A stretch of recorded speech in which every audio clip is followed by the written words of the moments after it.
Bienvenidos a 360 grados, una visión global de la noticia, un espacio para debatir sobre todo lo que sucede en Colombia y en el mundo.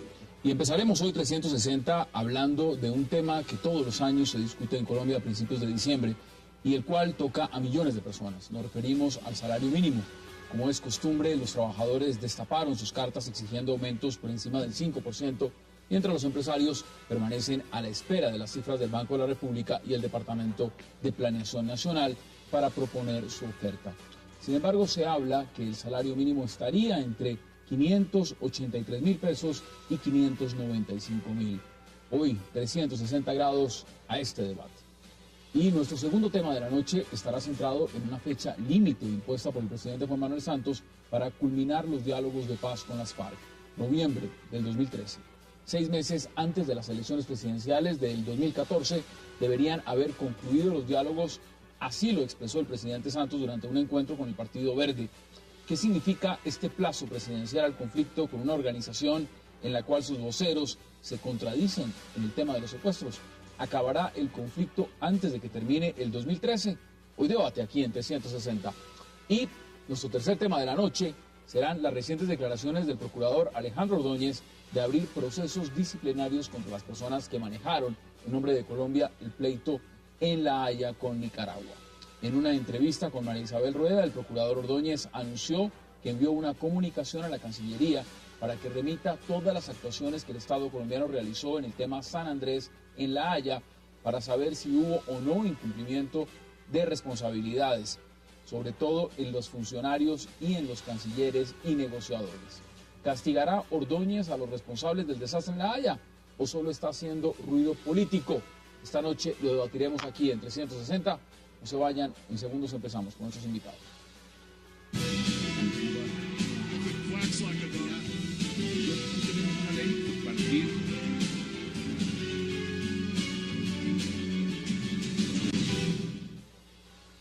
Y empezaremos de inmediato a hablar del tema del salario mínimo y para eso le doy la bienvenida a Mario Valencia, a Julio Roberto Gómez y a Francisco Maltés. Caballeros, bienvenidos y gracias por aceptar esta invitación. No, muchas gracias a ustedes por habernos invitado. Mire, comienza la puja del salario mínimo, y eso es una puja que empieza cada año. ¿Cómo la ve usted, Julio Roberto? Bueno, en tono menor, además porque tengo una fonía sumamente complicada, pero yo les quiero decir lo siguiente. Salario mínimo legal es un salario de sobrevivencia. Nadie vive con 566.700 pesos. ¿Qué es lo que está ahora?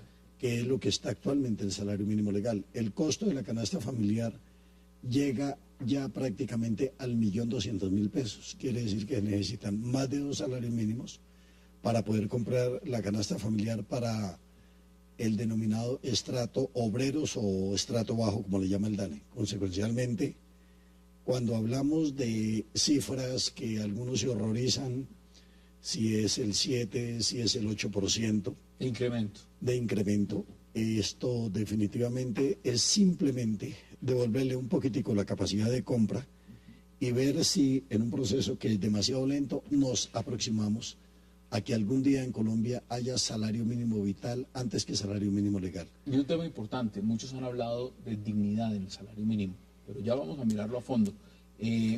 Francisco, bienvenido.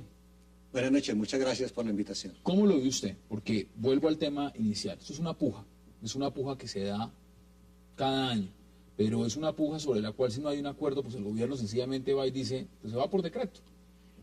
Sí, la característica que tiene este año la discusión sobre el salario mínimo es favorable a los trabajadores, en la medida que quedó demostrado con el incremento salarial de este año que el causante del desempleo no son los salarios. Nos tenían acostumbrados los empresarios a un discurso de que el salario alto generaba desempleo. Este año el salario estuvo muy por encima de la inflación, el incremento en el salario mínimo, y el desempleo ha descendido a la cifra más importante en los últimos 11 años. Este creo que es un elemento muy importante para la discusión y sin duda está a favor de los trabajadores. Bueno, Mario, ¿cuál es su visión inicial? Yo estoy de acuerdo primero con lo que han planteado Julio Roberto y Francisco. Yo creo además de esas cifras que han dado, que que esas son cifras que parecen ser frías, pero que eso es la cruda realidad de la mayoría de las personas en Colombia. En Colombia aproximadamente el 60% de las personas, de los trabajadores, se gana un salario mínimo menos. Estamos hablando de aproximadamente 12 millones de personas que viven con un salario mínimo, como ya lo ha dicho Julio Roberto, con el que no se vive.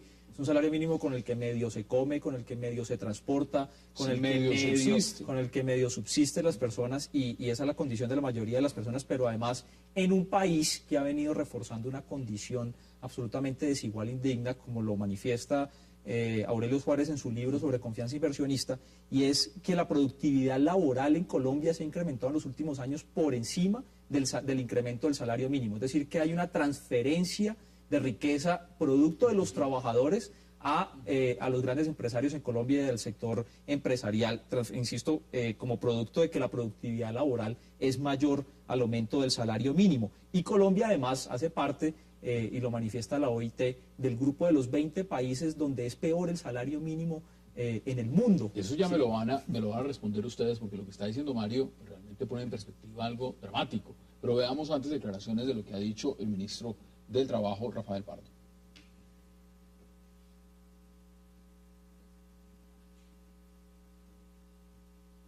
Bueno, ya mientras volvemos a las centrales del ministro, ¿es cierto que está en ese índice del salario mínimo en Colombia entre los más bajos?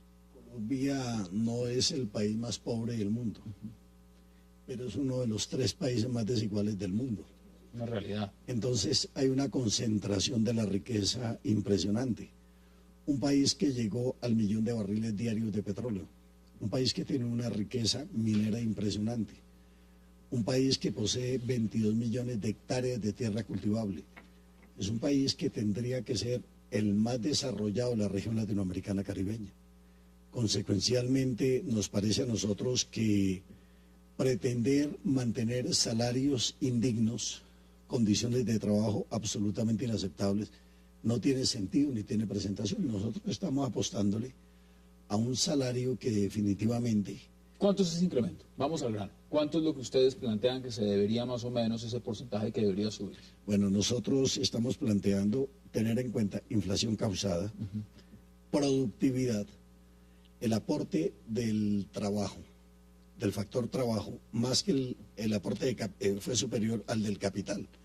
Consecuencialmente podríamos estar hablando de 1.5 o 2 puntos de productividad y unos 2 o 3 puntos por de entregarle un poquito más de capacidad de compra al salario mínimo legal es fundamental. Súmamelos, ¿cuánto da? Entonces eso podría dar el 8%. 8%.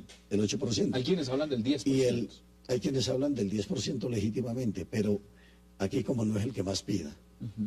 Porque entonces con el 10 alguien dice, bueno, eso es el 250%. Consecuencialmente, nosotros lo que estamos diciendo es un incremento salarial que significa lo que decía el compañero Maldés, darle capacidad de compra a la gente, y eso combate el desempleo que he demostrado y no permite niveles de inflación mayores, que era la vieja tesis que se esgrimía, que a mayor incremento salarial, más desempleo y más inflación, y quedó demostrado que definitivamente no es así. Veamos las declaraciones de Rafael Pardo, a ver si las tenemos en este momento. A partir de la semana entrante, los gremios presentarán una propuesta unificada, es lo que nos han dicho, y las centrales de trabajadores también están en el propósito de presentar una propuesta unificada. Pero repito, la cifra es resultado de una visión, o sea, no es llegar con una cifra, sino es una visión de cómo se ve que debe crecer la economía, cuál es el aporte del trabajo en esa economía, cuáles las circunstancias, digamos, del ambiente nacional e internacional. No es llegar con una cifra, dice el ministro. ¿Qué dice usted al respecto? No, yo creo que sí hay que llegar con una cifra porque de ahí se comienza a negociar, pero además en este país ha venido haciendo carrera la tesis de que el hecho de pagarle más a los trabajadores significa que se van a generar menos empleos formales. Tesis que no ha sido demostrado y no tiene antecedentes en la literatura económica, no existen estadísticas serias sobre eso, pero que además en Colombia se ha venido profundizando esa condición en la medida en que se han hecho reformas laborales, se han hecho reformas tributarias que afectan la capacidad adquisitiva de los trabajadores, es decir, son reformas que castigan el ingreso de los trabajadores con la teoría de que eso va a generar más empleo. Si ha ocurrido todo lo contrario, las tasas de desempleo ha venido aumentando. En la única parte donde disminuye la tasa de desempleo en Colombia es en los computadores del DANE. Y claro, si uno considera que una persona que trabaje durante una semana, una hora, remunerada o no remunerada, ya no es desempleado, pues por supuesto que así se genera cualquier cantidad de empleos. Pero además esa tesis está fundamentada en esto. Es una tesis de que disminuir los costos genera más empleo. Entonces, como hay una importante dirigente política en Colombia que manifiesta que bajo esa tesis, entonces llevar los costos salariales a cero significa que va a haber pleno empleo en Colombia. Entonces tendría, hay un estudio del Banco de la República del año 2003 o del año 2004 que plantea que bajo esa lógica de disminuir los costos salariales para aumentar el empleo, el salario de mercado, el salario que permitiría que en Colombia hubiera pleno empleo sería aproximadamente de 150.000 pesos. 150.000 pesos. O sea que si tuviéramos salario de 150.000 pesos habría empleo para todo el mundo. Ay, Dios mío. Bueno, cuénteme usted cómo ve esas cifras con 150.000 pesos, porque uno de los puntos importantes, y usted lo quería traer sobre la mesa, ya lo puso Julio Roberto, es el tema de la canasta familiar. Es ¿cuánto vale realmente una canasta familiar? Usted dice 1.200.000. Más o menos. Más o menos. ¿Cómo puede realmente, y esa es la pregunta de fondo, cómo puede sobrevivir una familia, una madre, por ejemplo, cabeza de familia que se gana el salario mínimo, con 3 hijos, teniendo que llevar toda la carga prestacional, todo lo que significa eso, más descuentos, más lo que sea? ¿Cómo puede hacer un colombiano normal? Bueno, estamos sobreviviendo, dice Víctor Heredia, y aquí con los 550.000 pesos las familias sobreviven. Eso tiene incidencias en los niveles de escolaridad, en el rendimiento académico, en la deserción estudiantil. Todo. En los estratos bajos es donde se presenta mayor deserción, menores calificaciones, donde hay menos rendimiento escolar, e indudablemente tiene incidencias en el mundo del trabajo. A menores niveles de alimentación, de ingesta de proteínas, los trabajadores se ausentan más del trabajo. Entonces se afectan los hijos, se afecta al trabajador, todo. Se afecta absolutamente todo. Creo que los empresarios deberían de tener una visión más flexible de cómo son más eficientes sus trabajadores, son más productivos, pagándole lo que les corresponde. De esta manera se disminuyen los índices de desigualdad en la distribución del ingreso. Recientemente ha dicho la CEPAL que Colombia es uno de los países que tiene mayor desigualdad en la distribución del ingreso.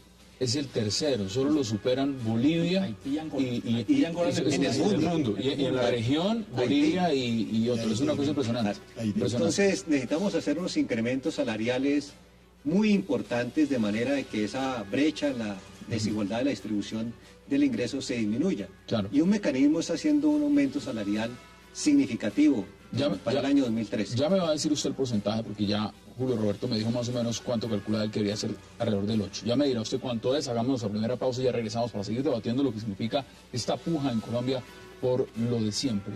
El salario mínimo en esta época ya de diciembre. No se vayan, ya regresamos.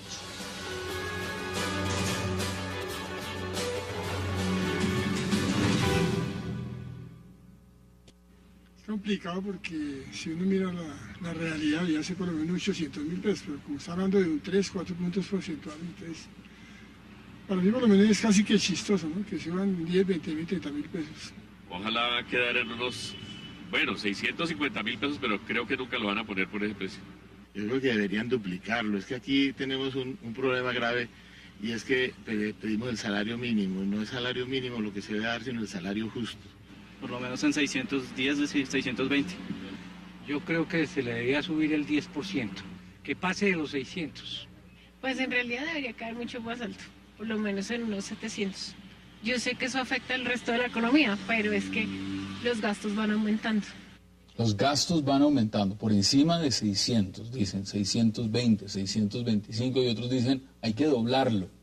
Miren, Hay genios en Colombia que han propuesto acabar con el salario mínimo, ¿no es cierto? Sí, sí, hay un exministro de Hacienda, Carrasquilla, que planteó que el problema del salario mínimo en Colombia era que era muy alto y había que eliminar el salario mínimo. O sea, acabémoslo. Sí, recientemente, eliminar el salario mínimo, que no haya un piso mínimo para definir el salario mínimo, porque lo que ellos dicen es, en Colombia hay muchas personas que no se ganan el salario mínimo, entonces la solución no es llevar a esas personas que no se ganan el salario mínimo a que se lo ganen, por lo menos ese mínimo, sino eliminarlo para que no haya un piso sobre eso. Todos más pobres. El exministro también, Guillermo Perry, en estos días planteó lo mismo, y todo eso además con una razón. Miren, yo ya he mencionado aquí una cosa, y es que el promedio mundial de salarios en el mundo es de 2.654.000 pesos. Ese es el promedio de salarios a nivel mundial según lo que define la OIT, 5 veces más que lo que se lleva aquí. Pero además, la inflación, el aumento del salario mínimo en Colombia, que es el que logran las centrales sindicales en esta mesa de concertación con el gobierno y con los empresarios, está medido es por la inflación general, por la inflación general de todos los colombianos. Sin embargo, los sectores de ingresos bajos en Colombia tienen inflaciones superiores a las de inflación general. El año pasado la inflación de los alimentos fue como del 5.7% y la inflación general fue del 3.7%. O sea que solamente los alimentos ahí se queda la inflación de el incremento de los salarios. Y eso que ustedes han luchado justamente por esos incrementos y porque esté por encima de la inflación. Si no, ¿cómo sería la situación? Además de eso, habría que decirle al doctor Perry, habría que decirle al ministro Carrasquilla que se vayan unos 6 meses a vivir con el salario mínimo legal para pagar arrendamiento, comprar la canasta alimentaria, pagar servicios públicos. Pero tenemos congresistas que no pueden, necesitan subsidio para la gasolina, porque no les alcanza para la gasolina. ¿Ustedes imaginan lo que podrían hacer con un salario mínimo? Y ganan 22 millones. Y ganan 22 millones de pesos. Doctor Julio Roberto, sobre lo que es un salario mínimo, ¿para qué alcanza? Uno dice, bueno, ¿qué es un salario mínimo? Un salario mínimo se paga un arriendo de 300.000 pesos, 60.000 pesos de servicios, 70.000 pesos de transporte, 100.000 pesos mensuales de alimentación. Imagínense una alimentación con 100.000 pesos mensuales, y le sobran 36.700 pesos para pasear, para vestirse, para estudiar. Entonces, aquí no estoy hablando pues de ir a cine, no estoy hablando de comerse un helado, por ahí 36.000 pesos al mes le sobra. Ahora, seamos entonces pragmáticos y seamos realistas también.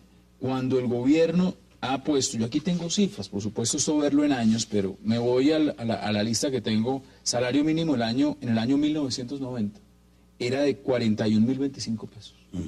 En el año 95 era de 118.017 pesos.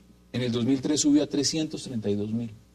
Es decir, estos son cifras críticas. Uno realmente, independientemente del momento de la década, lo que uno ve es que los colombianos hacen un gran sacrificio para sobrevivir.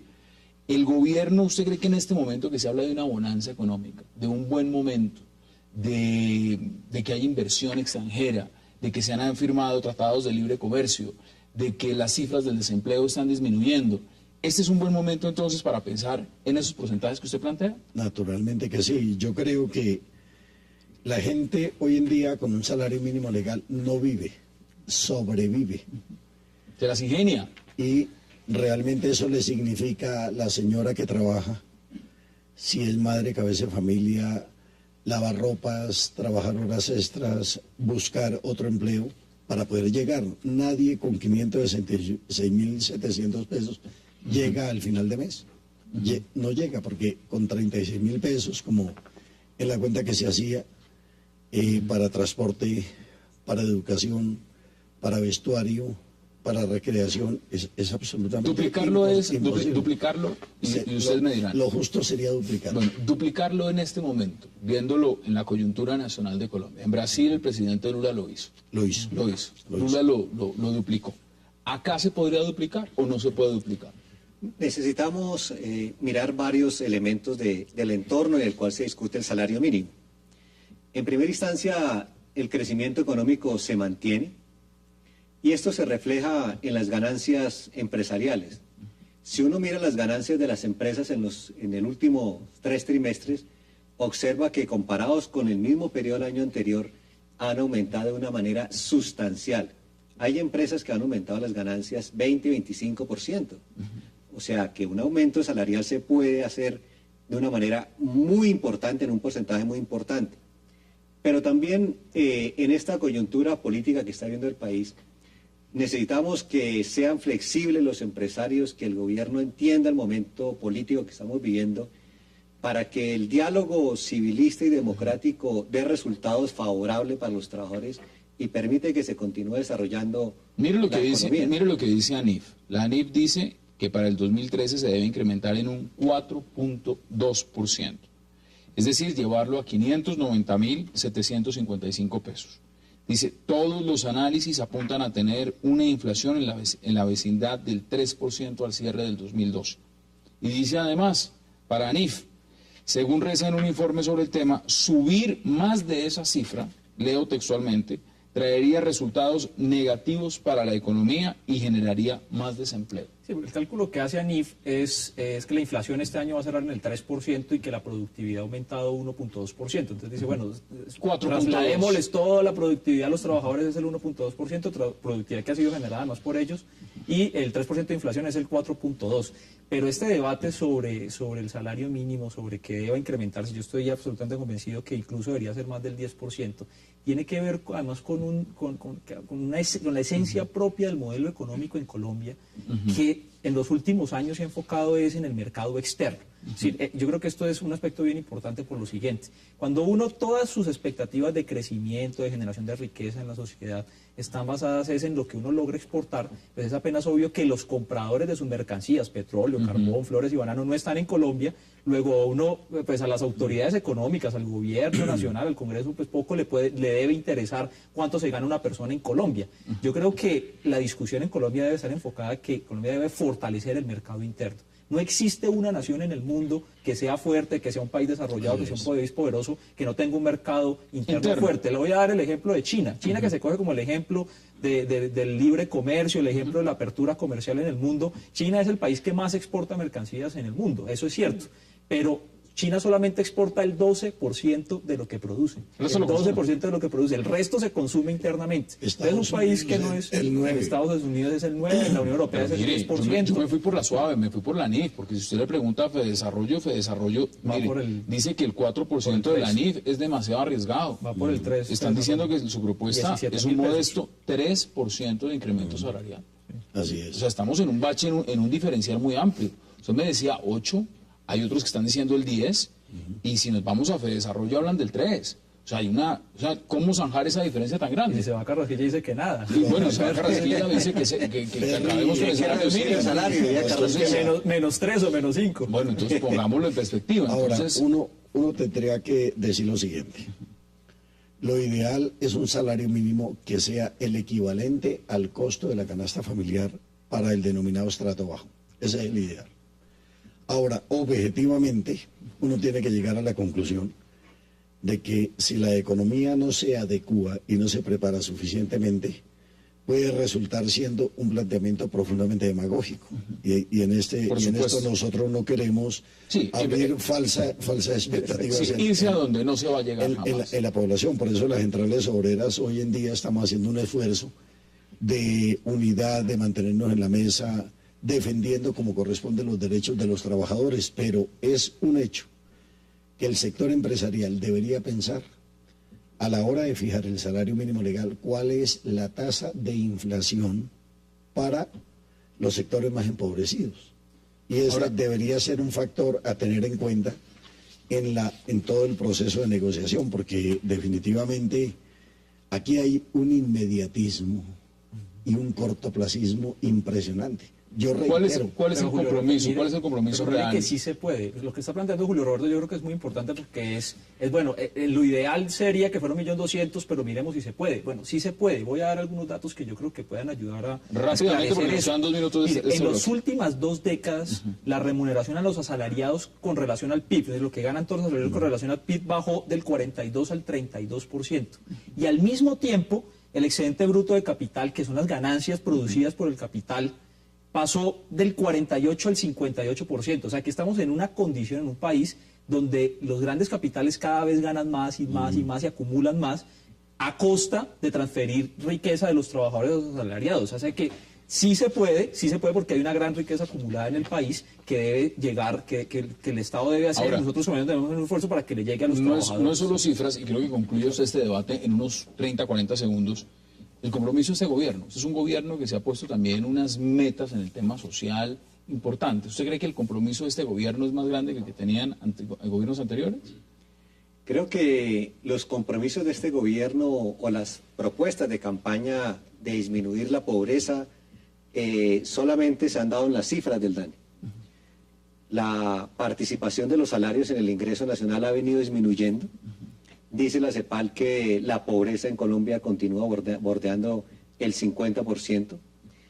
Entonces, en manos del DANE todo es posible. En manos del DANE ha bajado la desigualdad, ha bajado el desempleo, pero la realidad social es otra. Nosotros vemos la propuesta de la ANIF como una propuesta para el arranque de las discusiones. 4.2, que se arranque. 4.2 es la propuesta de los empresarios para arrancar, y pues ahí está la del movimiento sindical, y creo que hay que buscar un camino entre esas dos opciones. Bueno, estaremos pendientes de lo que esto signifique, y quiero agradecerle a Julio Roberto Gómez por habernos acompañado. No, muchas gracias. Francisco Maltés, gracias también por habernos acompañado. Gracias. Y Mario Valencia, gracias por acompañarnos. Gracias, el tema es un tema puntual y es un tema que involucra a millones de colombianos. Vamos a hacer una pausa y ya regresamos, porque vamos a entrar a debatir otro punto importante de la agenda política en Colombia, y tiene que ver con ese plazo que fijó el presidente Juan Manuel Santos para el fin del proceso de diálogo con las FARC, noviembre del 2013. No se vayan, ya regresamos.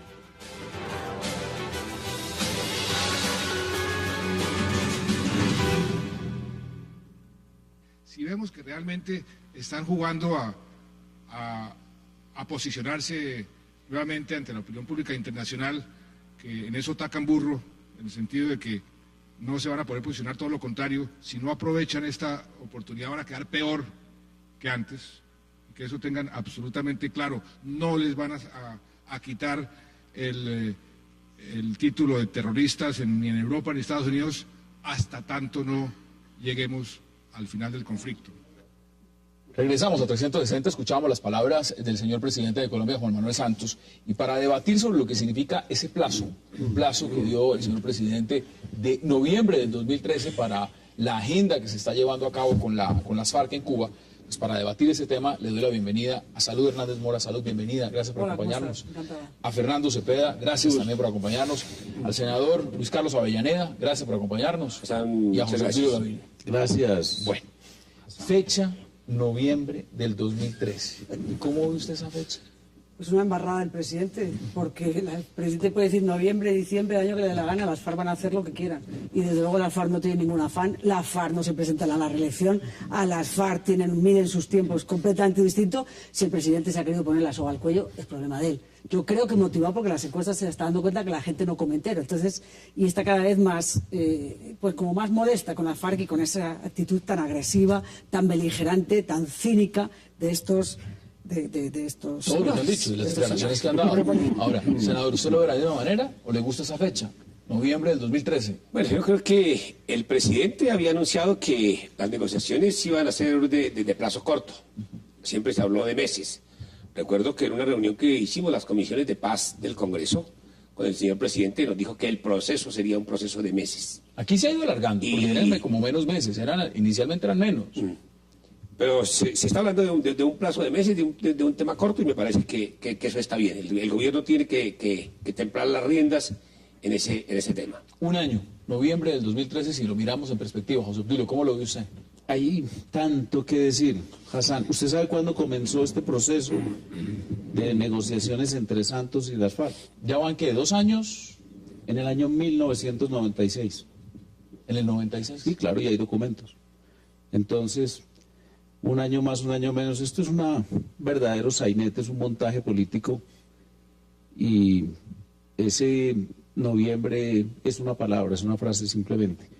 Yo creo que este gobierno perderá todo su tiempo en un proceso que supuso desmontar una política para la cual fue elegido, que fue la política de la seguridad democrática. Doctor Cepeda, ¿usted cómo lo ve con esa fecha? Mire, para mí este proceso de paz durante este gobierno hasta noviembre llevaría 3 años y medio, que es un tiempo bastante largo. Y Caguán fueron 3 años. Es decir, este proceso, si lo vemos en fases, como lo han llamado, no esta sería la última fase. Sí, pero son 3 años y medio. Y teniendo en cuenta que comenzó en 1996. Yo digo teniendo en cuenta que comenzó en este gobierno. ¿no? Todo se puede leer como te dé la Se puede leer, pero digamos, solamente en este gobierno sería un proceso un poco más largo que el del Caguán. No, pero usted, seamos serios, es decir, el proceso no empezó hace 3 años, el proceso empezó en Oslo. No, porque hubo la fase exploratoria y hubo la de los acuerdos. Todos los gobiernos han tenido fase exploratoria con las FARC. Claro. Todos caen en la misma tentación, todos. Entonces, digamos, pero oficialmente empezó hace un mes, ¿no? Pero había un acuerdo general suscrito. Solamente para la página web nos hemos demorado, ¿cuántos días solamente para la página web? ¿Un mes? Está bien, solo para la página web. Pero para Oslo ya había un acuerdo general, negociar ese acuerdo general. 6 meses dijeron. 6 meses.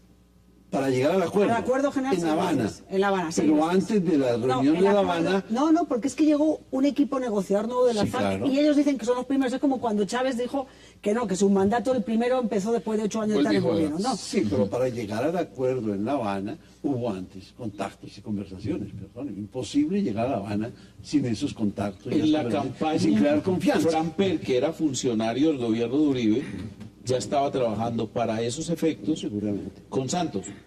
Y con Enrique Santos, que es el verdadero artífice del proyecto. Y dio declaraciones, además, que se las voy a preguntar más adelante si eso está o no ligado con la Haya. Vi una columna suya también muy interesante, Guerra con Venezuela, además que la vamos a mencionar más adelante. Pero mire, aquí hay que leerlo también entre líneas, porque aquí hay una reelección. Acá hay un tema de reelección. Entre líneas no. Bueno, aquí está el letrero reelección. Frente a lo que eso significa el letrero reelección, y si uno mira los tiempos, las pausas, noviembre 13, las elecciones que serán en el 2014, ¿usted cómo lee esas señales? Pues muy grave porque es que todas las campañas políticas a presidencia de la República en los últimos periodos se han hecho con fundamento en el tema de la guerra y la paz. Y entonces los grandes problemas del país pues se siguen aplazando.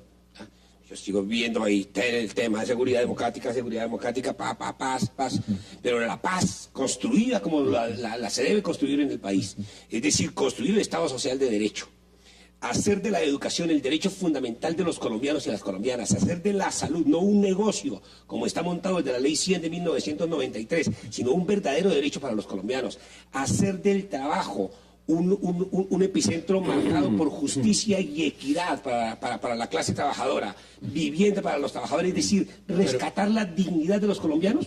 Yo no lo veo, y siempre seguimos aplazando, y siempre, perdón, Hassan, siempre nos siguen diciendo, no, pero es que tenemos que meter más plata para la guerra, mire. O sea, que estamos hablando del salario mínimo, ni siquiera lo van a subir. Acto legislativo del 2001 y acto legislativo 4 de 2007, ¿cuánto le quitamos de plata al mundo de lo social para mandarla para la guerra? Y ahora entonces nos dicen que no nos podemos esperar 6 meses, 1 año o 2 años para discutir el tema de la paz y que tenemos que seguir en una eterna guerra. ¿Cómo así? No, es que nadie dice que uno no quiere la paz. Es que a mí me has hecho una pregunta que me parece noviembre. No me has dicho si es que hay que seguir invirtiendo en guerra. No, me has preguntado noviembre. Yo no me la creo. Me parece que es una cortapisa absurda y es ganas de condenarse. Estoy completamente de acuerdo con usted. Yo pienso que mañana se firma con la paz con las FARC y los problemas siguen vivos, porque el problema social en Colombia es aterrador. Hay un problema social terrible. Es que aquí casi nadie tiene pensión. Es que dentro de nada esa va a ser una crisis en Colombia. Mire, estábamos hablando acá hace unos minutos de la canasta familiar, 1.200.000, el salario mínimo está en 560.000 pesos. Esos son temas realmente importantes de lo que significa. Mire, veamos declaraciones, porque las FARC han dado muchas declaraciones, pero las últimas han generado, como siempre, mucho de qué hablar. Las más recientes, veámoslas. A ellos se les respeta la vida, se les respeta su integridad física, sus creencias, se les respetan sus derechos humanos. Con ellos también buscamos el canje. Sí, nosotros tenemos prisioneros de guerra y los vamos a entregar, pero que el Estado nos devuelva los nuestros que están allí, en las prisiones. Eso dijo Ramírez, ahora veamos qué dijo Granda para emparejarla. La rectificó. Tenemos prisioneros de guerra. Si lee bien la entrevista, ella viene explicando una política anterior y dice que capturamos gente, pero es algo anterior. Desde febrero las FARC sacaron un comunicado diciendo que no iba a haber más retenidos con fines económicos. La excompañera del camarada Manuel Marulanda quizá pudo haber cometido una ligereza, pero acá está hablando con uno de los negociadores y le puedo dar fe que eso es así. Obdulio, se han dado muchas ligerezas en las declaraciones, ¿no? Como por ejemplo echar a un columnista del periódico El Tiempo porque dice que un secuestro lo hizo las FARC. Y lo hizo las FARC, yo tengo la documentación y no me voy a poner a pelear con nadie para demostrar un hecho real. Y siguen secuestrando sistemáticamente. Y en Cuba se han discutido secuestros en concreto. Y en Cuba se prohibió por parte del gobierno cubano la entrada de las familias o de los familiares de los secuestrados que quieren ir a discutir con esa gente ese tema. ¿Cómo viste esas declaraciones de los presos políticos y luego sale Rodrigo Grande y dice, no, nosotros no tenemos presos políticos, nosotros tenemos secuestrados, nosotros no tenemos nada? Eso en el marco también, todo está... No, yo le doy credibilidad a la señora, por favor. Está ahí, era la compañera de Manuel Marulanda, de Tiro Fijo. ¿De dónde saca ella eso? Pues por favor, lo dice con toda la candidez. Yo diría que esto es un ejemplo de candidez, ¿no? ¿Se le salió? Y por eso le doy credibilidad. Ahora, quiero precisar una cosa. ¿Por qué yo digo que 3 años y medio al tema anterior? Bueno, porque el propio presidente Santos dijo en Naciones Unidas, llevo 2 años en esto. De ahí a noviembre, pues 3 años y medio. A ver, si uno lo ve textualmente también de esa forma y entiende claramente que hay un proceso de reelección, eso entonces tiene una connotación mucho más personal, de una agenda política personal que tiene que ver con una reelección y no con un proceso de diálogo, pues, o se lee de otra manera. Es un gobierno de medios. Ustedes leyeron la entrevista ayer, que yo creo que es de antología, de Lucho, hablo de Lucho Garzón, calentando la silla, sobre lo que es el gobierno Santos. Y hay una relación directa que yo la he vivido y que el doctor Fernando la ha vivido, entre un presidente y un asesor. El trabajo es más o menos correspondiente, no en calidad. El presidente tiene un trabajo de mucha más calidad, pero en cantidad es igual. Y si el señor Lucho dice que está calentando la silla, es que el presidente está calentando la silla. Y solamente le interesan cosas como esta, hacer declaraciones para el honorable público, para el respetable. Hombre, yo creo, con independencia de si trabaja mucho o no, que yo ahí ni entro ni salgo, yo sí creo que hay una motivación electoral clarísima. Es decir, noviembre, estábamos antes haciendo cálculos, es justo el mes en el que tiene que decidir si va a las elecciones o no. Obviamente él tiene un interés en reelegirse, como tienen todos los políticos, es decir, todos los que tocan poder no se quieren ir jamás, les fascina. Pero hay una motivación electoral. Esa es la carta que tiene Santos que mostrar, no tiene otra, porque ya no vamos a poder mostrar ni carreteras, que casi no hay, no va a poder mostrar como nada, un salto sustantivo en nada. Entonces yo creo, bueno, pero lo que quiero es que él se la está apostando toda esa es su carta, para bien o para mal, esa es su carta. Lo que ocurre es que para las FARC, y esto es teoría general, es muy conveniente noviembre, y yo le explico por qué, por las mismas razones que dice la doctora Salud, y es que hacer un acuerdo de paz, supongamos que hay acuerdo de paz, bueno, si hay acuerdo de paz, es muy importante que el acuerdo esté cercano a las elecciones. Particularmente las parlamentarias. Claro, si no se va a la Roma. ¿Pero para qué? Bueno, ¿para qué? Es lo que le pasó al M-19. Si él va a estar en las elecciones de todas maneras, porque el tema de campaña, como dice el senador, el tema de campaña va a ser otra vez la guerra a la paz. Bueno, se van a hacer ellos. Pero es protagonistas. Otra cosa si va a haber candidatos. Lo que pasa es que el profesor se pega parte de la base de que va a haber acuerdo y que esa fecha está muy conveniente. Ya le voy a dar la palabra. Si hay acuerdo, yo digo que va a ser, si hay yo acuerdo. parto de la base de que esto es un simple juego. Pero eso fue el M-19. Yo recomiendo... Pero no comparemos. Pues, ¿cómo no se va a comparar? Das Toscano, un hombre curioso, es un escritor de Ancol y acaba de publicar hoy en la página Movimiento Bolivariano una entrevista con todos los negociadores y hace una síntesis perfecta. Ellos están jugando al crecimiento político, a la ya me lo cuenta. Mire, vamos a hacer nuestra primera pausa y senadora Avellaneda, volvemos y le doy la palabra inmediatamente. Usted está que se habla hace rato. Hagamos la primera pausa y ya regresamos aquí en 311.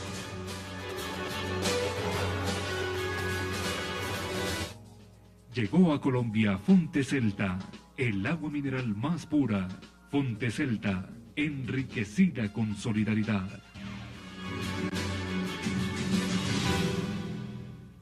Esta gente es mentirosa sistemática.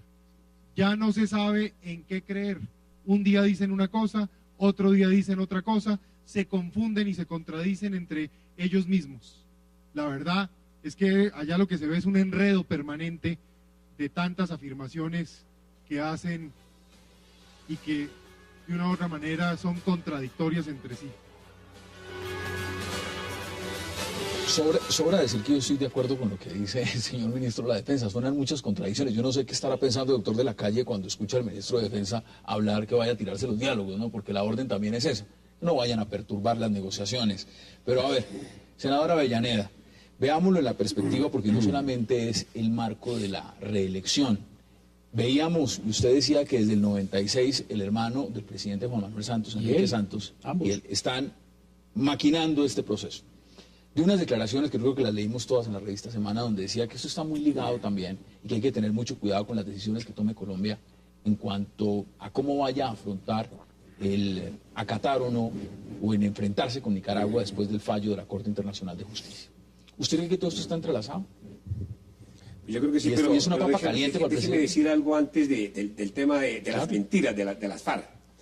En este tema de los secuestrados, pues claro, es una gran mentira, ahí está la contradicción bien evidente. Pero hay otra que a mí me duele mucho.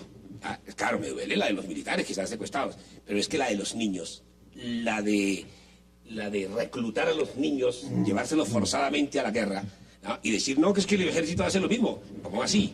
Si el ejército lo hace, no justifica que uno tenga que cometer una violación de derechos humanos, y menos con niños. Entonces a mí eso me parece muy grave. O lo que dijeron de las víctimas, que las víctimas eran intrascendentales. Si para una guerrilla que dice tener motivaciones de orden político, de orden humanitario para irse a la guerra, ¿cómo así entonces que las víctimas son intrascendentales? Pues que esas contradicciones me parecen graves, pero me parecen graves por una cosa, porque es que todo proceso de paz debe marcarse en 3 principios y una finalidad grande: verdad, justicia y reparación. Y todo debe empezar por la verdad. Entonces uno sí tiene que decirle a la guerrilla, mire, vea, si usted se sienta aquí a conversar, entonces usted tiene que poner la verdad sobre la mesa. Pero eso pareciera que porque no están haciendo. La verdad nos debe llevar a la justicia nos debe llevar a la reparación de las víctimas. ¿Y cuál es la gran finalidad? Que esta tragedia de este conflicto de 5 décadas no se vuelva a repetir. Dicho eso, paso al otro punto. Pues claro que por supuesto que el presidente de la República tiene una finalidad. La finalidad es mirar a ver cómo se reelige, como fue la finalidad del expresidente Uribe en su primer periodo, decir, continuamos con la seguridad democrática, no alcancen los 4 años y me voy a más guerra. Nos había pedido en el primer periodo 6 meses, luego nos pidió 18 meses, luego nos pidió otro periodo y se comió los 2 periodos y no llegamos a la paz. Que eso sí tiene unas finalidades eminentemente políticas. Y mientras tanto, el pueblo sigue sufriendo esos horrores de la guerra y la no realización. Pero está todo ligado, está todo ligado. Esto, es decir, lo que pasa en La Haya está ligado a cómo Colombia se comporte o maneje el tema del fallo de la Corte Internacional de Justicia. Bueno, no lo puede haber previsto el gobierno que le iba... Es más, estaba convencido que le iba a salir bien las cosas. Yo creo que eso ya es hilar muy fino, porque ellos pensaban que iban a salir bien. Bueno, pensaban no, porque cuando el canciller dijo hace unos meses que iba a ser una cosa, es cuando empezaron a conocer que esas cortes son cortes políticas, nada que ver jurídicas. Entonces ahí se dio cuenta de que no iban a ganar todas. Pero la vinculación es Hugo Chávez, es decir, pues obviamente... sin el santuario venezolano, pues a la FARC le iría mucho más, le iría mucho peor, porque hay una cosa que solamente, hay una cuestión que se tiene que plantear en Cuba. ¿Qué pasa mañana? ¿Qué pasa mañana con todos esos mentirosos, que además es fatal que mientan tanto porque pierden mucha credibilidad el proceso? ¿Qué pasa mañana si se muere Hugo Chávez y se les muere Fidel? ¿Dónde diablo van a negociar? A ver, ¿dónde les pueden suspender eternamente las órdenes de captura? A ver, ¿qué se vamos a ir a Corea del Sur, Corea del Norte, que me digan? ¿Qué dice usted? ¿Dónde? No, sigue en Cuba, no hay problema. Mire, yo lo que quiero... No, si se acaba el régimen cubano, porque se va a acabar. Si se acaba el régimen cubano... No se acaba con la muerte de Fidel, sigue Raúl. Ya hay un tiempo. ¿No? Lo que le quiero decir es una cosa. 2 años más, no le digas más. Pero el proceso de paz se espera en noviembre. Lo que le quiero decir es una cosa. Hay un tema, para mí, fundamental, que se está pasando por alto, y lo han pasado por alto todos los medios de comunicación, que es la carta de las FARC al Comité Internacional de la Cruz Roja el 5 de noviembre. Eso es una cosa de una enorme importancia. ¿De qué estoy hablando? Es una carta de las FARC en que le dice al Comité Internacional de la Cruz Roja, que es el que administra el derecho internacional humanitario. No es la Cruz Roja, no, es el Comité Internacional, el SIC. Le dice, señores, yo, como grupo beligerante, plantean el tema de beligerancia, yo quiero aceptar el derecho internacional humanitario. yo quiero aceptar el artículo 3 de las convenciones, y hace toda una consideración sofisticadísima sobre los convenios, sobre el derecho humanitario, para terminar diciendo, ustedes hablan de unos acuerdos especiales, entiendan que el acuerdo general, ¿no?, con el gobierno es un acuerdo especial, porque de esa manera además el acuerdo especial quedaría en el bloque de constitucionalidad de Colombia, derechos humanos, y entonces aquí nadie se puede levantar de la mesa porque tienen que respetar este acuerdo. Pero vamos a ver, una cosa. Yo no quiero decir que esa es la interpretación, pero me parece que el contenido es para debatir. Pero si el contenido, ¿qué más da que diga derecho internacional humanitario, lo que sea? Si todo lo que dicen lo incumplen, si son mentirosos compulsivos, ¿cómo que no importa? Claro. Pero vamos a ver, dice el senador Avellaneda una cosa que es real, y lo están haciendo porque antes la edad media eran 16 años, ahora están reclutando, la edad media son 12 años. 12. El problema de los niños es gravísimo. 12 años, y están reclutando todos los días. El problema de los niños es gravísimo, pero el que hayan acudido al comité con esa sofisticación implica que ahí hay algo muy complicado. Pues que hay que intentar engañar a los del comité. Es que, mire, las FARC al llegar a Cuba, llegan a hacer tratados con sus amigos, ellos hacen parte del Foro de Sao Paulo, son fundadores. El Foro de Sao Paulo está en el gobierno de más de 6 países de América Latina. Ellos hacen parte de la Coordinadora Continental Bolivariana. De hecho, son sus fundadores, a la cual pertenece, por ejemplo, Fidel o Cuba, a la cual pertenece Nicaragua, a la cual pertenece Venezuela. ¿Estás hablando del ALBA? No, a la Coordinadora Continental Bolivariana. No esos países, sino los partidos de gobierno, etcétera. Entonces, simplemente, allí lo que están es diciendo lo que un grupo de asesores internacionales, que evidentemente está asesorando a las FARC en contra de Colombia, no en contra de Santos. En contra de los intereses del país, dice obvio. usted. Ahora, ¿por qué? Porque es que el salto de un acuerdo de noviembre del año entrante, el único posible sería un salto hacia un cogobierno FARC Santos o no, una especie. Tampoco. Pues, hablo de un cogobierno. Un cogobierno Santos FARC es también sacar las cosas de quicio. Eso, si te ponemos a no hablar estamos así, hablando, tampoco, no estamos sacando las cosas de quicio, estamos diciendo lo que dicen ellos. Por eso le digo que lea las Toscano. Por eso le digo, como dice el profesor, es que los medios no se están ocupando seriamente del tema. Yo sí me estoy ocupando seriamente del tema, por eso lo digo. Y no estoy exagerando. Si se hace un acuerdo en noviembre, es un acuerdo de cogobierno en el sentido de que los puntos de vista de las FARC, los que establece el programa de las FARC, los no sé cuántos puntos, etcétera, etcétera, los saltos frente al tema del mercado, los saltos frente al tema de las garantías y derechos políticos, los saltos frente a la propiedad de la tierra, etcétera, son cogobierno. Eso es cogobernar, porque es codefinir una agenda de país entre las FARC y el gobierno de Colombia. Bueno, primero sobre el tema de la sentencia de La Haya. Yo sí quiero decir que el gobierno tiene que ser muy responsable con el manejo de ese tema. Porque si, por ejemplo, eventualmente el gobierno dijera, voy a desacatar el fallo de La Haya, eso sería seguramente grave frente al proceso de paz. No lo ha dicho, pero sí ha estado caminando en ambigüedad. De decirlo. Ha estado caminando en ambigüedad. Claro, y las ganas son las ganas de Uribe, fundamentalmente, que ya dice que hay que desacatar el fallo. Pero eso es muy grave, demasiado grave. Si el país entra en eso es demasiado grave para ese proceso de paz. Pero déjame, Hassan, un minutico. Demasiado grave para el tema de las FARC, porque entonces ¿qué credibilidad va a haber si hay un eventual acuerdo? Pero dos, es muy grave para el país. ¿Qué pedagogía le dejamos nosotros a los colombianos y a las colombianas respecto al cumplimiento de los fallos? Si el país, el papá, el Estado, que es como a veces ve el ciudadano al Estado, el Estado incumple un fallo en el campo internacional, pero los colombianos aquí podemos decir, nosotros incumplimos los fallos. Ese sería el antecedente. Terrible, grave. ¿Qué dice usted al respecto? Yo creo que se puede incumplir sin decirlo. Es decir, yo creo que hay que darle largas. Estoy de acuerdo con el senador que un Estado, un país que se ha sometido estúpidamente, y se ha buscado ese fallo y se ha sometido a la jurisdicción de una corte internacional, pues se tiene que cumplirlo. Y de acuerdo, Salud, nos metimos estúpidamente en ese camino, nos metimos mal en ese camino. Ahí nos metimos mal y hay responsabilidad de gobiernos anteriores. Y en el siguiente bloque vamos a ver responsabilidades. No, pero quiero decir que tienes que acatarlo, no estoy completamente de acuerdo. Lo que pasa es que no tienes que salir el primero a decir, no, tú puedes... Pero eso es un gobierno, y se lo pregunto, le juegan mucho las encuestas, y las encuestas en este momento lo tienen muy apaleado, el tema del fallo, el tema de los diálogos, está todo más o menos... Sí, pero es que un gobierno frente a un fallo no dice ni acato ni no acato, sino aplico. Y lo que está haciendo el gobierno es buscar cómo aplica. Yo desde el primer día, del 19 de noviembre, en cuanto donde opino, donde digo, mire, el tema de acato o no acato, eso no, yo, por definición, ese fue nuestro compromiso, está acatado, eso no se discute, eso no es un tema. Pero lo que no hace uno es retirar ni los barcos. Eso no es un tema jurídico. Uno no puede enseñar en la Facultad de Derecho, yo soy un decano de una Facultad de Derecho, ayudé a fundar una Facultad de Derecho en los Andes, yo sería incapaz de decir, hola, vamos a ver si lo acatamos o no. Incapaz. Yo pido que me retiren la licencia de abogado, yo no puedo decir eso. Bueno, pero hoy está un barco de Colombia, y lo acaba de denunciar en Nicaragua, defendiendo a los marineros, sobre todo, oiga, a los pesqueros hondureños que tienen acuerdos con San Andrés. De manera que el fallo no está siendo aplicado. Mire, vamos a hacer una pausa. Ni hay por qué aplicarlo. Y ya volvemos, porque este tema sigue, pero también les quiero preguntar sobre las declaraciones del señor procurador Alejandro Ordóñez. Hagamos una pausa y ya regresamos aquí en 360.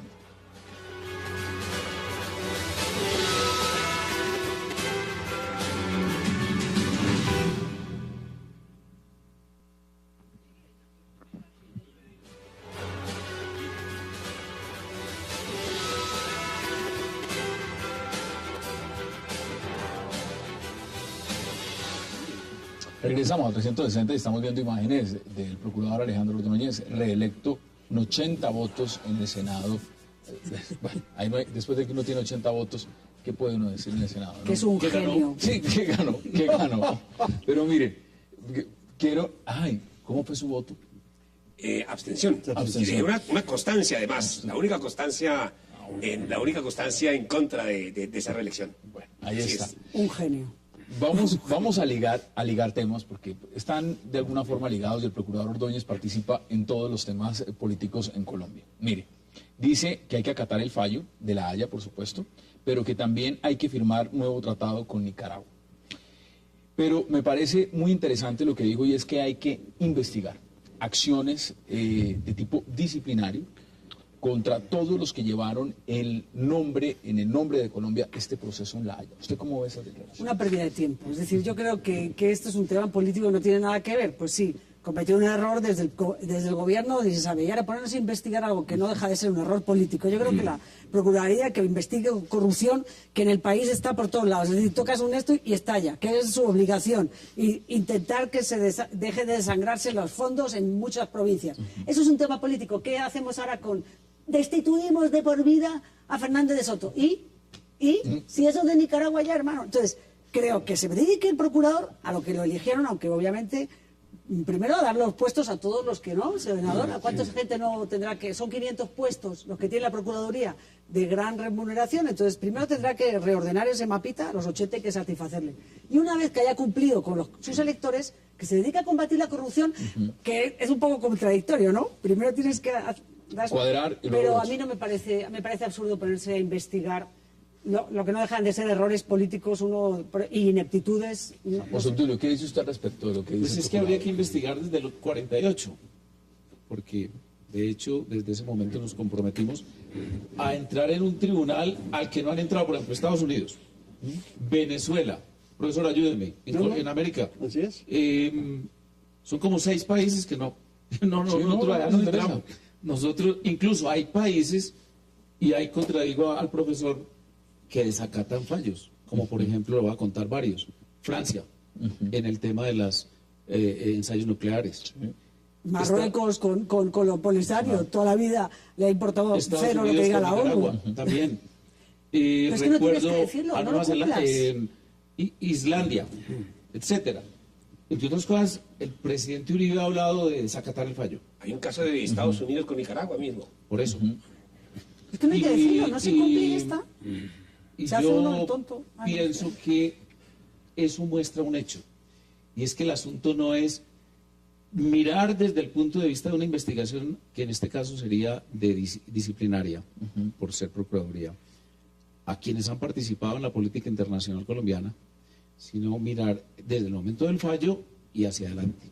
Desde ahí. Sí, porque realmente aquí el problema no es disciplinario. Y nadie debe estar además involucrándose. Eso sería pequeña cosa. Una cosa es estudiar la política internacional colombiana, en donde yo diría muchas cosas en contradicción con ella. Y compararía incluso con cancillerías americanas del continente americano tan distintas y tan serias. Le pongo una y la mejor, en mi opinión, de pronto, Cuba, para sus intereses. Claro, porque piensan en sus intereses. No, y el profesionalismo y la seriedad. Yo tuve permanente acuerdo con los embajadores de Cuba en Colombia desde el 2002 hasta el 2009, más o menos. Más que Cuba ha tenido tradición de hacer carrera diplomática, algo que aquí realmente Pero se ¿para carece. qué perder el tiempo en eso? ¿Qué dice usted? Mire, déjeme decirle varias cosas. Lo que dijo el procurador es muy interesante. Y lo hace más interesante, en el reportaje de hoy, lo hace más interesante que en el Congreso, antes de la votación, planteó el tema. Entonces, cuando yo vi la votación, dije, carambas, el Senado de alguna manera ha ratificado la tesis del procurador. Nadie dijo... opuestos. No, está bien. Pero nadie... Ratificaban gratitudes. Pero nadie hizo una reserva sobre lo que dijo. Lo que dijo es, mire, este fallo no se puede incorporar a la Constitución, es una tesis, es una tesis que hay que discutir. No se puede incorporar a la Constitución, conforme al artículo 101 de la Constitución, sino vía un tratado. Pero añadió una cosa más interesante. Dijo que él había estudiado el tema de Nicaragua y que Nicaragua tenía que hacer lo mismo. Yo salí corriendo al computador a estudiar la Constitución nicaragüense y parecería que sí. Pero como le digo, es una tesis para discutir, pero interesante. Bueno, de ahí hay otro tema, que es el de la investigación que propone. Yo lo había propuesto, pero tengo la manía académica. Yo había dicho, bueno, por favor, alguna universidad tiene que tomar. El doctor José Obdulio dice desde 1948. Uno podría decir desde 1928, que se hizo el Tratado de Guerra Bárcenas. Pero no, digamos, debe tomar de cuando ratificamos el Pacto de Bogotá, que creo que es el 68, 20 años después, ¿cómo fue el proceso decisorio que nos llevó a esto? Pero yo lo digo en términos académicos, no políticos, porque es importante saber, por favor, ¿cuándo fue que nos equivocamos? ¿Qué fue lo que no hicimos? ¿Por qué no hubo un debate? Si hubo debates en el Congreso, no hubo. En la Comisión Asesora hubo 60 sesiones sobre el tema. ¿Qué se dijo ahí? ¿Qué pasó?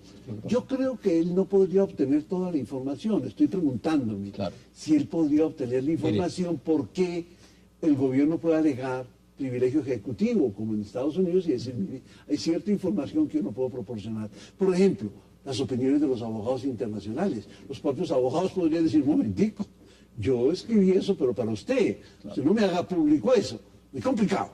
Pero es un tema interesante. Claro, y por eso está la propuesta. A mí me encantaría que veamos una universidad lo hiciera. Extractos de lo que fue esa entrevista donde el procurador Ordóñez le dijo eso justamente a la periodista Marisabel Rueda. Oigamos. Según las funciones que le asigna el artículo 277 de la Constitución, abrirá procesos disciplinarios contra las personas que manejaron en nombre de Colombia este pleito con Nicaragua. Esta semana enviaré una comunicación a la Cancillería para que remita todas las actuaciones que el Estado colombiano realizó en dicho tema. Las evaluaré para determinar qué tantas omisiones pudieron existir. Veamos otro de los extractos de esa entrevista. Entonces, ¿la Procuraduría es partidaria de desacatar el fallo? No, mi posición será la de que debe firmarse un nuevo tratado con Nicaragua, surtiendo los trámites de todo tratado, es decir, pasando por la aprobación del Congreso de la República. Eso lo dice el artículo 101 de nuestra Constitución. Eso es lo que usted estaba diciendo, doctor Cepeda. Justamente eso. Porque el artículo 101 de la Constitución dice cómo se reforman los límites. Eso es buenísimo. Y hay una sentencia de la Corte Constitucional sobre eso. No está. Y no figura en la sentencia del campo internacional. Nosotros también son los esa tratados. fórmula. Pero por eso uno no les acata. Claro, porque esa es una salida. Es decir, teniendo que acatar el fallo, como parece que estamos de acuerdo, algunos, no todos. No, yo estoy de acuerdo. Tú no estás de acuerdo, tú estás de acuerdo. Y ahora nosotros estamos de acuerdo en eso. Estamos con el doctor Fernando de acuerdo, y Salud parece que también está de acuerdo. Sabiendo que tenemos que acatar el fallo, lo que tenemos que buscar es el cómo. Así es. Y en el cómo, yo creo que el procurador tiene la razón. Algo ya habíamos explorado con el doctor Fernando en otro espacio. Es el camino del tratado. Pero yo le diría de una vez al gobierno, ojo gobierno, porque es que nos equivocamos una vez, no escuchando a las comunidades. Todos los gobiernos se equivocaron en eso. Entonces ahora, por ejemplo, algunos dicen, aquí lo dijimos con el representante de San Andrés. Entonces, todos los gobiernos sucesivamente se han olvidado de San Andrés. Entonces, ahora se nos exalta el patrioterismo. No, señor, hay que dejar ese centralismo, hay que mirar allá, y hay que mirarlo con lo que es la idiosincrasia de la población raizal. Hay que mirar cómo ha vivido esa comunidad metida allá, enclavada con los jamaiquinos, con los nicaragüenses, porque hay lazos de hermandad, hay lazos de familiaridad, hay lazos culturales, hay muchas cosas. Mira, mandarnos a un desacato, mandarnos a una guerra, eso es terrible. Entonces, eso es... Ahora, claro, aparecen las cosas como muy fácil hacerlas. Antes de habernos, decir, cuando surgió el problema, lo que hemos debido decir es, hombre, ¿por qué no hacemos un tratado de acuerdo de pesca? El procurador está que entre otras cosas no nos lleve solamente a un tratado de pesca, que es una cosa fundamental para la población de allá por su seguridad alimentaria. Sino otro tema, es que eso no debe explotarse en términos de petróleo. Vamos a ver si esa es la posición que tiene Nicaragua. Ahora, José Obdulio, usted sí está en contravía. Mire, primero que todo, un tratado es una norma pétrea y el ius cogens establece que es inmodificable. El que haya una sentencia de un tribunal político como el de la Corte de la Haya que actuó como tal, eso no quiere decir que un país debe olvidarse de los derechos del tratado que protegen el ius cogens y sobre todo el propio estatuto o el reglamento, no sé, de las Naciones Unidas. En el artículo que se refiere al tema, creo que es el 38, establece que los fallos de esa Corte deben fundarse en los principios del derecho, incluso establece que hasta los publicistas, está hablando de la doctrina, derecho consuetudinario, y todo los viola. Y entonces vamos a hacer un llamado a que porque ese tribunal es el que actuó y porque nosotros dijimos que lo aceptábamos, que se sale completamente de madre y dicta una providencia absurda desde cualquier perspectiva del derecho. Estamos hablando del derecho internacional, entonces hay que correr a acatarlo. Me parece muy bien lo que está haciendo el gobierno del presidente Santos, mantener las corbetas allá y proteger esos límites. Sí, no, yo creo que me parece como el procurador es un genio, como estaba demostrando que ha jugado sus cartas, de una habilidad famosa, me parece buenísimo, porque esto es como cuando no quieres que avance algo y se creas una comisión. Entonces creemos una comisión para estudiar un futuro tratado para luego ver cómo lo hacemos y tal, y eso que nos puede llevar 10 años, 20, los que sean. Y mientras mantén tus corbetas y sigue haciendo ella. Es decir, yo creo que tú no puedes salir como presidente, como jefe de Estado, es decir, desacato un fallo cuando tú te has sometido a esa constitución, pero hay maneras como poco sucias, pero hay maneras de no acatar un fallo que es totalmente injusto. Bueno, ahora la diferencia entre Uribe y yo mismo es que nosotros sí decimos, hay que desacatarlo. Y además... ¿Por qué Uribe no hizo algo? Porque tuvo 8 años. Error, él mismo lo ha dicho. Ah, bueno. Es que yo creo que esa Cancillería... No podía hacer nada. No, pero lo que podría es haber... Ya no podía hacer jurídicamente nada. Está haciendo lo que tiene que hacer hoy como líder de esta nación. Es un error, ¿no? Como uno de los líderes de esta nación, llamando a que una sociedad se una alrededor de unos derechos que le confiere, insisto, que eso suena para los televidentes muy raro, ius cogens, pero estamos hablando simplemente de la protección de la inviolabilidad, inmodificabilidad y no alteración de los tratados. Pero si lo único que es lo que hacen muchos países, no cumplirlo. Punto. Vamos a hacer la última pausa y le doy de inmediato la palabra. Ya regresamos aquí en 360.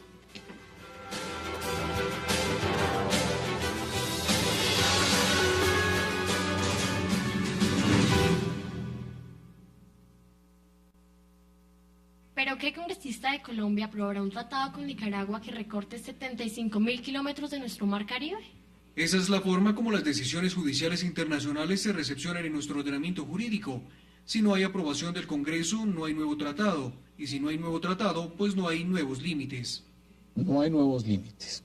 Salud. El expresidente Andrés Pastrana ha dicho que él no va a dar explicaciones en el debate que se va a dar en la Cámara de Representantes justamente frente a este tema. Pero aquí estoy leyendo en El Espectador que ya el Polo Democrático anuncia una demanda contra el presidente Santos, el expresidente Pastrana y el expresidente Uribe por la pérdida del mar territorial. ¿Usted cómo ve esa...? Otra pérdida de tiempo, el sistema judicial, que es un desastre, que no le cumple nada a los colombianos. Las cosas importantes ahora se va a dedicar a hacer el idiota estudiando una estúpida demanda mientras deja de lado cosas que sí son importantes para el pueblo. Es decir, eso se perdió por unas, como dicen, desde el año 48 se han cometido muchos errores. Hagan un estudio académico que sería lo interesante. Sí. Tomen lecciones para no volver, porque además Colombia tiene un problema, es que parece que tiene un complejo de inferioridad y lleva permanentemente sus cancilleres las rodilleras todo el día en la cartera, todo el día las rodilleras. Si es a Washington no la llevan en la cartera, la llevan puestas. Y en otros países, si es a Ginebra, la llevan puestas. Entonces, a ver si esto de una vez por todas le enseña a Colombia que no tiene por qué acomplejarse nada, que copia a los mexicanos, que copia a otros países, incluso a Hugo Chávez. Es decir, que se ponga los pantalones de verdad y que vea que en el mundo hay que ir con la cabeza bien alta. No como han ido siempre, y que por favor a ver si quemamos ya las rodilleras. ¿Qué dicen ustedes al respecto? Además le pregunto por... era su partido, ¿no? Precisemos. Los expresidentes no pueden ser citados a debates de control político. Son invitados. Son invitados. Entonces no puede haber debate. Dos, puede haber un procesamiento desde el punto de vista penal ante la comisión de acusaciones, pero la comisión de acusaciones, desde que yo la conozco, no sirve para nada. Eso es lo que están diciendo. Demanda sería interpuesta los próximos días ante la comisión. En la reforma de la justicia era buscar un camino efectivo para poder procesar a los presidentes, porque es que aquí no ha habido nada. Entonces eso yo sí lo considero una pérdida de tiempo. Lo digo yo, que ingenuamente me puse a denunciar penalmente al expresidente Uribe por un tema de la GIDIS política en la que anexé suficientes pruebas de cómo el gobierno del presidente Uribe se había comprado a GIDIS Medina para ese famoso voto que lo llevó a la reelección. Que yo perdí el tiempo, eso fue totalmente inútil. Si el polo democrático quiere perder tiempo y ponernos ahí a mirar ahí un verdadero sainete, pues bueno. ¿Ya? ¿Qué dice usted? Y con Yair Acuña que... No, el presidente va el miércoles. El presidente Uribe ha dicho que va. Miércoles. Ha dicho que va. No, pues Uribe lo que le gusta es eso. Lo que le gusta es... Le gusta, no, él sabe sus responsabilidades, no solamente gusto. Pero aparte le gusta, le va. Hay otros que van de pronto medio obligados, pero él va a estar contento. No solamente es un gran presidente, sino un gran expresidente y sobre todo es un gran patriota. Y segundo, yo insisto, esto es un tratado. Los tratados no son modificables por sentencia ni por nada. Los tratados son modificables por tratados. En consecuencia, Colombia tiene ahí una política que definir. Y me parece, y casi que vuelvo al comienzo, que las FARC nos está metiendo en lo mismo, pero al revés. Y es que nos pretende convertir su acuerdito de Enrique Santos y ellos, que es casi para efectos políticos muy parecido, en un tratado, porque son altas partes, y así lo dice el documento, y es una parte Colombia y otra es el estado embrionario de la Colombia del siglo XX, socialismo del siglo XXI, y entonces eso se convierte en tratado y por lo tanto también hace parte de nuestro cuerpo constitucional global. Yo creo que eso no se va a producir. No se va a producir. No, es que no se puede producir porque no vamos a dejar producir. Lo más sagrado que hay en derecho internacional son los tratados de límites. Eso es más sagrado que todos los demás tratados. Ahora, Colombia aceptó, es que ahí está, por eso es tan importante estudiar el tema.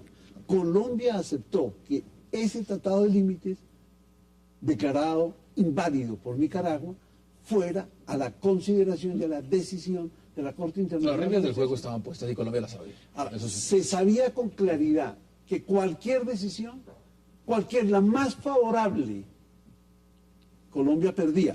Poco o mucho. La más favorable. Perdía poco o mucho. Y Nicaragua ganaba en cualquier caso. Ganaba Nicaragua. Eso era así de claro. Y entramos sobre esa base. Lo que no puede ocurrir es que después digamos, ¿sabe qué? Era por molestar. Pero no es por molestar, sino porque es un tratado que no es modificable por esa sentencia. Pero nosotros lo pedimos. Una frase desafortunada de la canciller que dijo, si perdemos, perdimos un pedacito de 75.000 kilómetros que para los argentinos es el espíritu Maturana, ¿no? Que todavía persiste. Más que un examen disciplinario de la Procuraduría, en el caso de la canciller, se requeriría el nivel de inteligencia, el coeficiente de inteligencia mínimo para ser canciller de Colombia.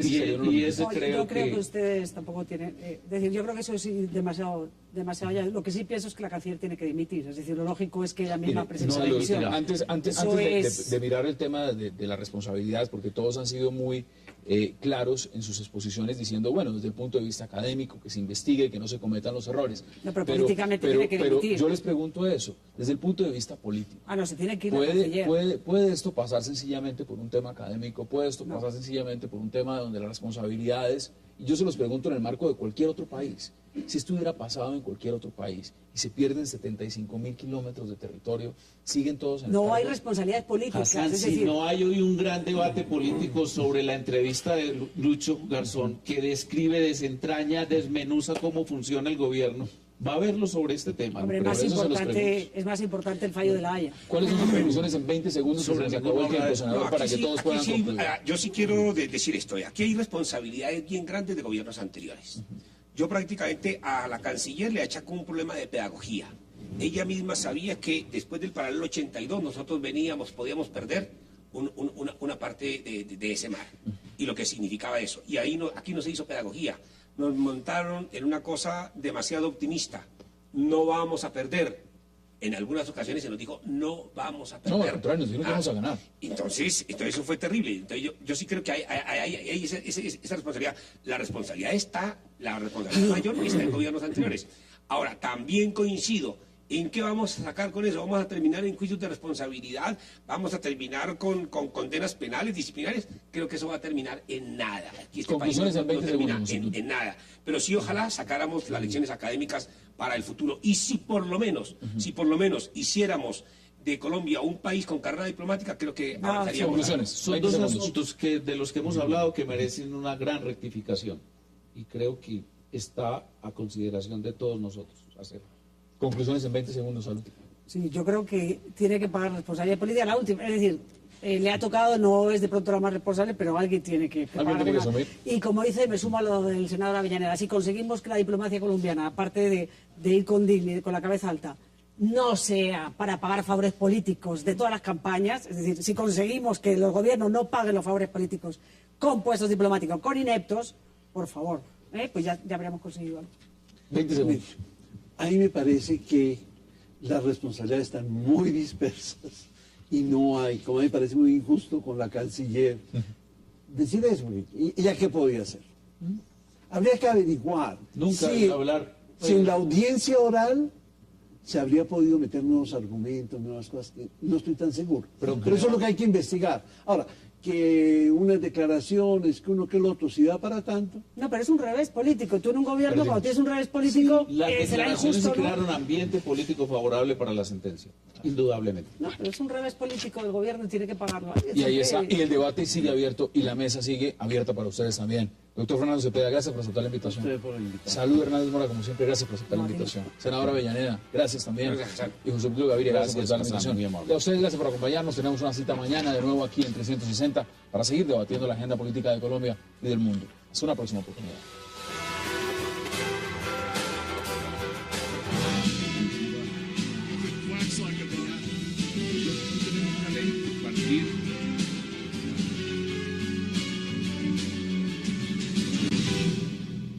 Y más inflación.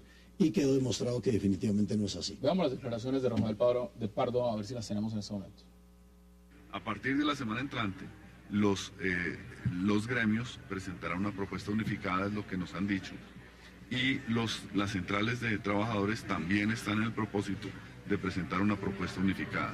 Pero repito, la cifra es resultado de una visión, o sea, no es llegar con una cifra, sino es una visión de cómo se ve que debe crecer la economía, cuál es el aporte del trabajo en esa economía, cuáles las circunstancias, digamos, del ambiente nacional e internacional. No es llegar con una cifra, dice el ministro. ¿Qué dice usted al respecto? No, yo creo que sí hay que llegar con una cifra porque de ahí se comienza a negociar, pero además en este país ha venido haciendo carrera la tesis de que el hecho de pagarle más a los trabajadores significa que se van a generar menos empleos formales, tesis que no ha sido demostrado y no tiene antecedentes en la literatura económica, no existen estadísticas serias sobre eso, pero que además en Colombia se ha venido profundizando esa condición en la medida en que se han hecho reformas laborales, se han hecho reformas tributarias que afectan la capacidad adquisitiva de los trabajadores, es decir, son reformas que castigan el ingreso de los trabajadores con la teoría de que eso va a generar más empleo. Si ha ocurrido todo lo contrario, las tasas de desempleo ha venido aumentando. En la única parte donde disminuye la tasa de desempleo en Colombia es en los computadores del DANE. Y claro, si uno considera que una persona que trabaje durante una semana 1 hora, remunerada o no remunerada, ya no es desempleado, pues por supuesto que así se genera cualquier cantidad de empleos. Pero además esa tesis está fundamentada en esto. Es una tesis de que disminuir los costos genera más empleo. Entonces, como hay una importante dirigente política en Colombia que manifiesta que bajo esa tesis, entonces llevar los costos salariales a cero significa que va a haber pleno empleo en Colombia. Entonces tendría, hay un estudio del Banco de la República del año 2003 o del año 2004 que plantea que bajo esa lógica de disminuir los costos salariales para aumentar el empleo, el salario de mercado, el salario que permitiría que en Colombia hubiera pleno empleo sería aproximadamente de 150.000 pesos.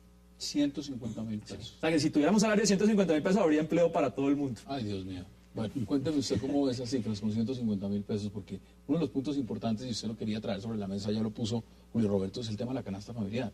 Es ¿cuánto vale realmente una canasta familiar? Usted dice 1.200.000. Más o menos. Más o menos. ¿Cómo puede realmente, y esa es la pregunta de fondo, cómo puede sobrevivir una familia, una madre, por ejemplo, cabeza de familia que se gana el salario mínimo, con 3 hijos, teniendo que llevar toda la carga prestacional, todo lo que significa eso, más descuentos, más lo que sea?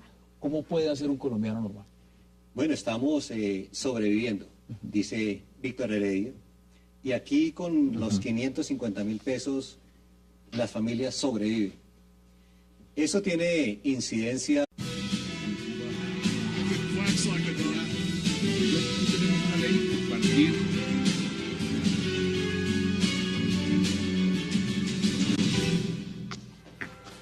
Bienvenidos a 360 grados, una visión global de la noticia, un espacio para debatir sobre todo lo que sucede en Colombia y en el mundo.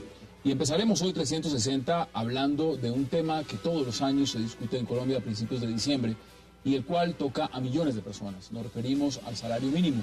Como es costumbre, los trabajadores destaparon sus cartas exigiendo aumentos por encima del 5%, mientras los empresarios permanecen a la espera de las cifras del Banco de la República y el Departamento de Planeación Nacional para proponer su oferta. Sin embargo, se habla que el salario mínimo estaría entre 583.000 pesos y 595.000. Hoy, 360 grados a este debate.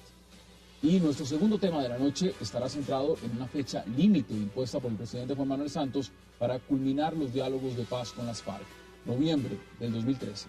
6 meses antes de las elecciones presidenciales del 2014 deberían haber concluido los diálogos. Así lo expresó el presidente Santos durante un encuentro con el Partido Verde. ¿Qué significa este plazo presidencial al conflicto con una organización en la cual sus voceros se contradicen en el tema de los secuestros? ¿Acabará el conflicto antes de que termine el 2013? Hoy debate aquí en 360. Y nuestro tercer tema de la noche serán las recientes declaraciones del procurador Alejandro Ordóñez de abrir procesos disciplinarios contra las personas que manejaron en nombre de Colombia el pleito en La Haya con Nicaragua. En una entrevista con María Isabel Rueda, el procurador Ordóñez anunció que envió una comunicación a la Cancillería para que remita todas las actuaciones que el Estado colombiano realizó en el tema San Andrés en La Haya para saber si hubo o no incumplimiento de responsabilidades, sobre todo en los funcionarios y en los cancilleres y negociadores.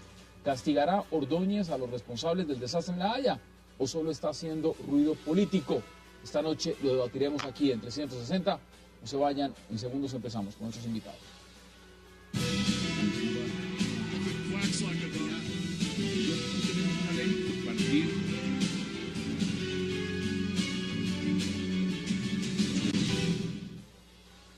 Y empezaremos de inmediato a hablar del tema del salario mínimo y para eso les doy la bienvenida a Mario Valencia, a Julio Roberto Gómez y a Francisco Maltés.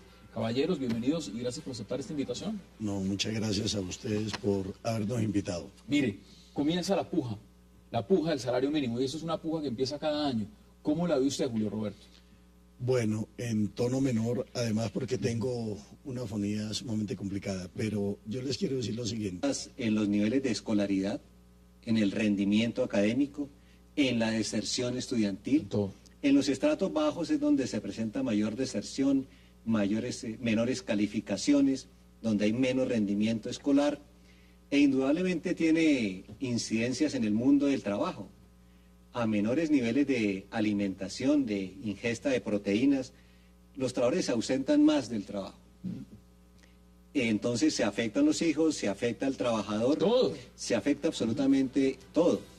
Creo que los empresarios deberían de tener una visión más flexible de cómo son más eficientes sus trabajadores, son más productivos, pagándole lo que les corresponde. De esta manera se disminuyen los índices de desigualdad en la distribución del ingreso. Recientemente ha dicho la CEPAL que Colombia es uno de los países que tiene mayor desigualdad en la distribución del ingreso. Es el tercero, solo lo superan Bolivia y en el mundo. Y en la región, Bolivia y otros. Es una cosa impresionante. Entonces necesitamos hacer unos incrementos salariales muy importantes de manera de que esa brecha en la desigualdad de la distribución del ingreso se disminuya. Y un mecanismo está haciendo un aumento salarial significativo para el año 2013. Ya me va a decir usted el porcentaje, porque ya Julio Roberto me dijo más o menos cuánto calculaba él que debería ser alrededor del 8. Ya me dirá usted cuánto es. Hagamos nuestra primera pausa y ya regresamos para seguir debatiendo lo que significa esta puja en Colombia por lo de siempre. El salario mínimo en esta época ya de diciembre. No se vayan, ya regresamos.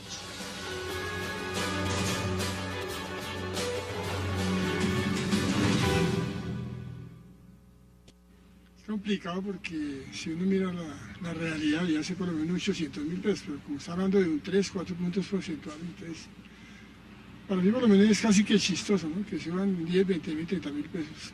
Ojalá quedar en unos, 650.000 pesos, pero creo que nunca lo van a poner por ese precio. Yo creo que deberían duplicarlo. Es que aquí tenemos un problema grave y es que pedimos el salario mínimo. No es salario mínimo lo que se debe dar, sino el salario justo. Por lo menos en 610 de 620. Yo creo que se le debería subir el 10%, que pase de los 600. Pues en realidad debería caer mucho más alto, por lo menos en unos 700. Yo sé que eso afecta al resto de la economía, pero es que los gastos van aumentando. Los gastos van aumentando por encima de 600, dicen 620, 625 y otros dicen hay que doblarlo. Miren, hay genios en Colombia que han propuesto acabar con el salario mínimo, ¿no es cierto? Sí, hay un exministro de Hacienda, Carrasquilla, que planteó que el problema del salario mínimo en Colombia era que era muy alto y había que eliminar el salario mínimo. O sea, acabémoslo. Sí, recién. Salario mínimo legal es un salario de sobrevivencia. Nadie vive con 566.700 pesos. ¿Qué es lo que está ahora? Que es lo que está actualmente el salario mínimo legal. El costo de la canasta familiar llega ya prácticamente al 1.200.000 pesos. Quiere decir que necesitan más de 2 salarios mínimos para poder comprar la canasta familiar para el denominado estrato obreros o estrato bajo, como le llama el DANE. Consecuencialmente, cuando hablamos de cifras que algunos se horrorizan, si es el 7, si es el 8% de incremento, esto definitivamente es simplemente devolverle un poquitico la capacidad de compra y ver si en un proceso que es demasiado lento nos aproximamos a que algún día en Colombia haya salario mínimo vital antes que salario mínimo legal. Y un tema importante, muchos han hablado de dignidad en el salario mínimo, pero ya vamos a mirarlo a fondo. Francisco, bienvenido. Buenas noches, muchas gracias por la invitación. ¿Cómo lo ve usted? Porque vuelvo al tema inicial, esto es una puja que se da cada año, pero es una puja sobre la cual si no hay un acuerdo, pues el gobierno sencillamente va y dice, pues se va por decreto. Sí, la característica que tiene este año la discusión sobre el salario mínimo es favorable a los trabajadores, en la medida que quedó demostrado con el incremento salarial de este año que el causante del desempleo no son los salarios. Nos tenían acostumbrados los empresarios a un discurso de que el salario alto generaba desempleo. Este año el salario estuvo muy por encima de la inflación, el incremento en el salario mínimo, y el desempleo ha descendido a la cifra más importante en los últimos 11 años. Este creo que es un elemento muy importante para la discusión y sin duda está a favor de los trabajadores. Bueno, Mario, ¿cuál es su visión inicial? Yo estoy de acuerdo primero con lo que han planteado Julio Roberto y Francisco. Yo creo además de esas cifras que han dado, que esas son cifras que parecen ser frías, pero que eso es la cruda realidad de la mayoría de las personas en Colombia. En Colombia aproximadamente el 60% de las personas, de los trabajadores, se gana un salario mínimo menos. Estamos hablando de aproximadamente 12 millones de personas que viven con un salario mínimo, como ya lo ha dicho Julio Roberto, con el que no se vive. Es un salario mínimo con el que medio se come, con el que medio se transporta, con el que medio subsiste las personas, y esa es la condición de la mayoría de las personas, pero además en un país que ha venido reforzando una condición absolutamente desigual, indigna, como lo manifiesta Aurelio Suárez en su libro sobre confianza inversionista, y es que la productividad laboral en Colombia se ha incrementado en los últimos años por encima del incremento del salario mínimo. Es decir, que hay una transferencia de riqueza producto de los trabajadores a los grandes empresarios en Colombia y del sector empresarial, insisto, como producto de que la productividad laboral es mayor al aumento del salario mínimo. Y Colombia además hace parte, y lo manifiesta la OIT, del grupo de los 20 países donde es peor el salario mínimo en el mundo. Eso ya me lo van a responder ustedes, porque lo que está diciendo Mario realmente pone en perspectiva algo dramático. Pero veamos antes declaraciones de lo que ha dicho el ministro del Trabajo, Rafael Pardo.